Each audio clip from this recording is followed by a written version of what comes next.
Welcome to Therapist Reacts Raw. I am reacting to Maddy and Nate's relationship from Euphoria. May God have mercy on my soul. Mended light.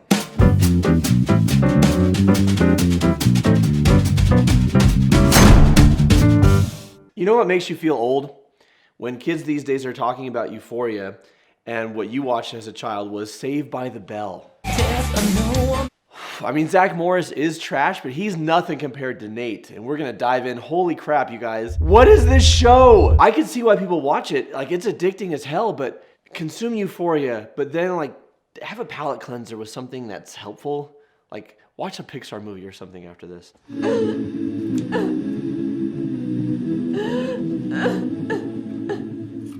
Why is she crying? Why are they cutting this off of her?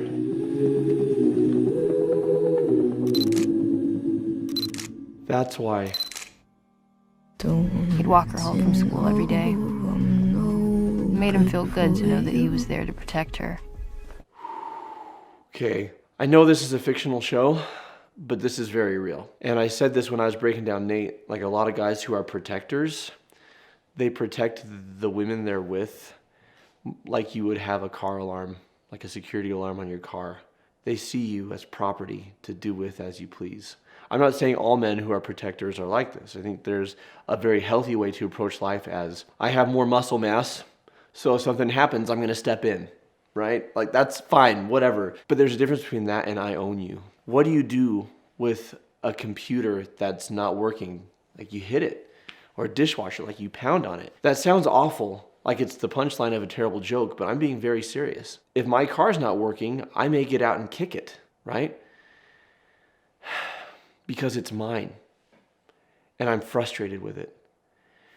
And this is how abusers see people. You're not doing what I want you to do. You're standing up to me. You have dreams of your own. You're pursuing things that I didn't give you permission to pursue with your life.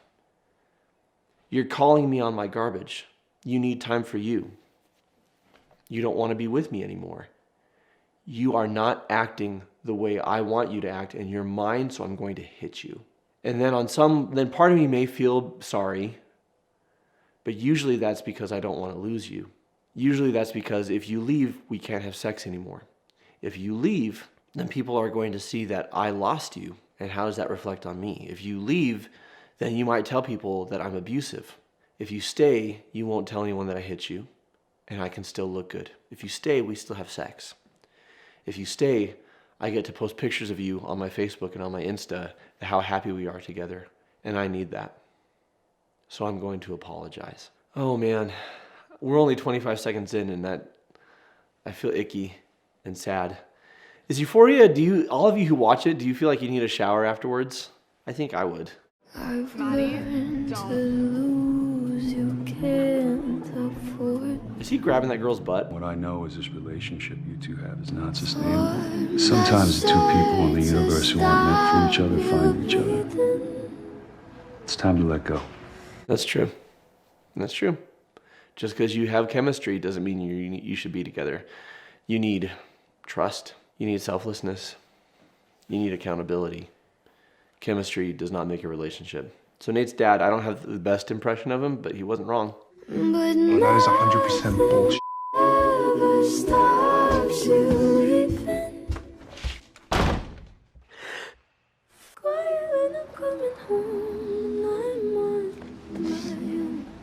Ugh, ugh, ugh. Maddy always made him feel better. True. Get your finger out of her face. And in turn, he made Maddy feel better. That's the thing about abusive relationships. People stay because sometimes things are good. People stay because they can show you love and affection. You feel wanted, you feel desired, and you feel hope for the future. But they keep returning to the abusive patterns. Humility and accountability are everything. And if the person you're with can't humbly take accountability for their behavior and then actually take steps to make it better, then the relationship can't continue. Or it can, but you're going to be asking for more of the same over and over and over. And they make you feel better because you want them to. You want it to work. So when they're sorry And when things are good for little bursts, there's hope and you hold on to it. But anyone who puts their hands on you, anyone who would hit you or choke you, anyone who gets that out of control, they're not safe. The Beatles were wrong when they said all you need is love. You need safety. Keep talking. Come on, keep talking. Keep talking. Huh? I'll only hurt you if you let me. I'll only hurt you if you let me.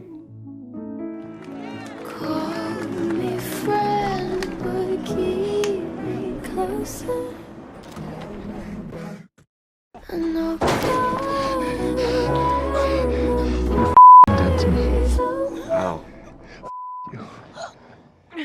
It wasn't the violence that scared her. It was the fact that she knew no matter what he did, she'd still love him. Okay, let's talk about that. Oxytocin, vasopressin, and dopamine. Dopamine is a pleasure hormone. It reinforces a behavior in your brain so that you do it again. So when we have sex, dopamine is released. When we eat something that we find delicious or listen to a song that we like, dopamine is released. So we want to do it again and again and again. Oxytocin and vasopressin are bonding hormones.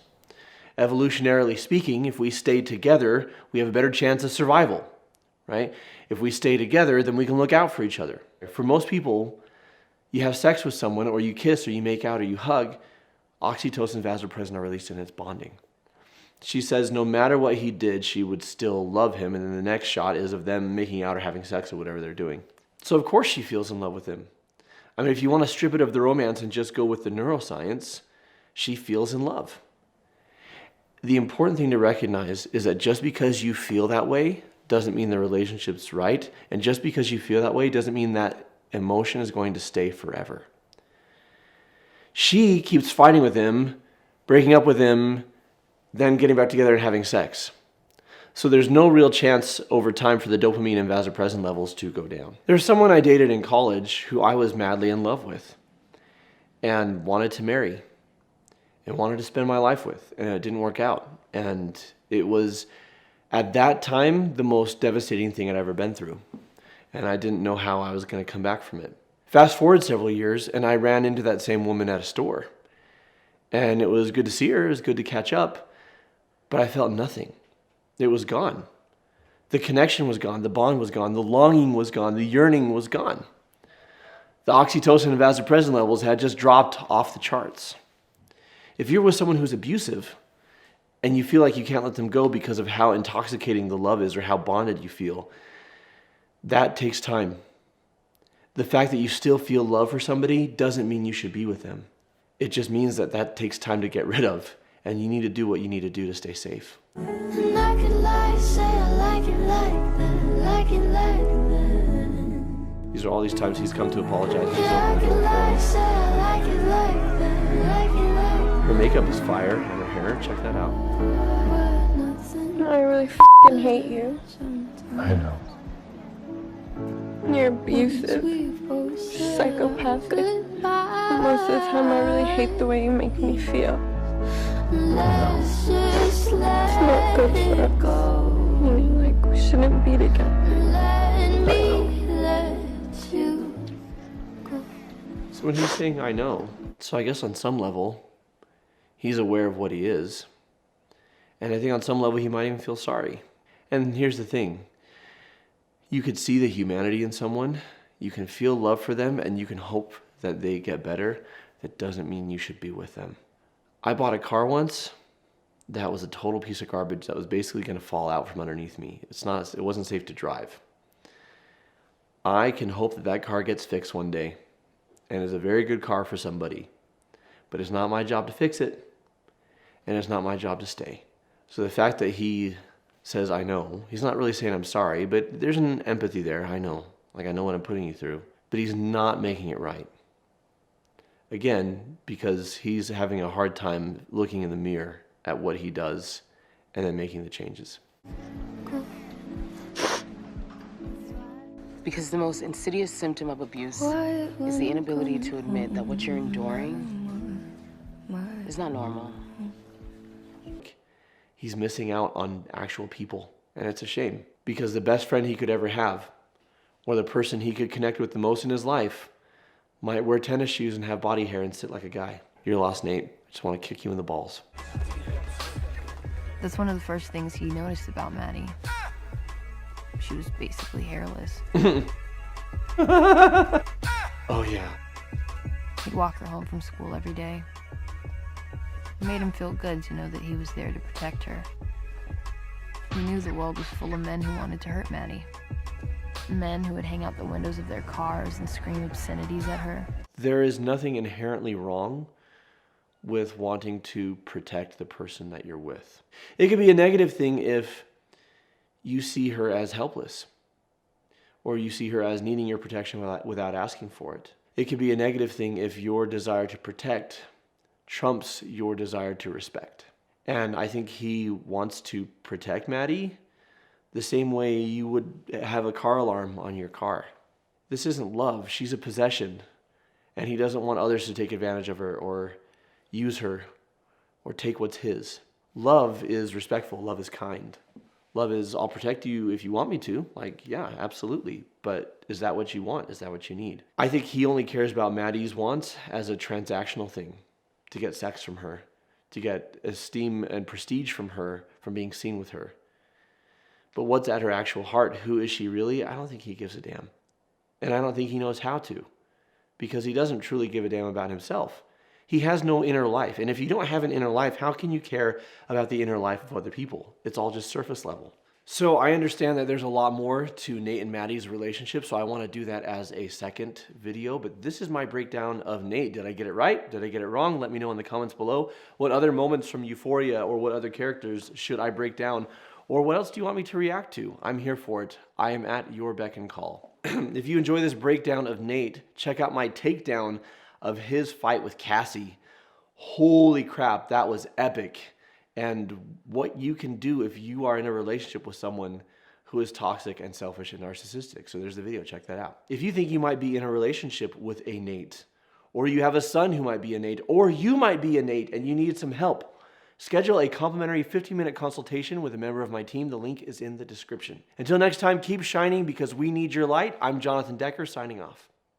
Oh boy, lots of bleeped out F words in this video right here. You're gonna wanna watch this. So messed up. Good times.